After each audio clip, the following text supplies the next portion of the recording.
یه روز خانومی قبل از برگشتن همسرش از سر کار تو نامه‌ای نوشت: من خونه رو تا ابد ترک کردم و دیگه حاضر نیستم با تو زندگی کنم. نامه رو گذاشت رو میز و خودش رفت زیر تخت خواب و قایم شد که عکس العمل شوهرش رو بعد خوندن نامه ببینه. شوهر خسته از سر کار اومد و وارد اتاق خواب شد. چشمش به کاغذ روی میز افتاد و نامه همسرش رو خوند. پس از خوندن نامه با تمام خونسردی روی کاغذ چیزی نوشت. در همین حین زنگ موبایل شوهر به صدا در اومد و شوهر جواب داد: سلام عزیزم، من فقط لباسامو عوض کنم و میام. منتظرم باش فدات شم. خدا رو شکر زنم از خونه رفت، برای همیشه گورشو گم کرده. انشالله دیگه ریختشو نبینم. اصلا ازدواجم با اون بزرگترین اشتباه زندگیم بود.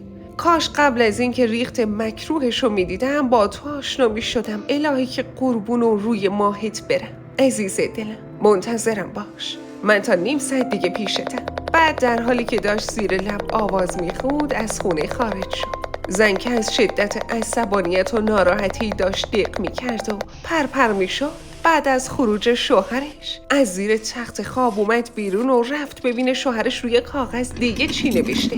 دید شوهرش نوشته: دیوونه، کف پای چپت معلوم. آخه آیکی، لااقل خوب خودتو استتار میکردی.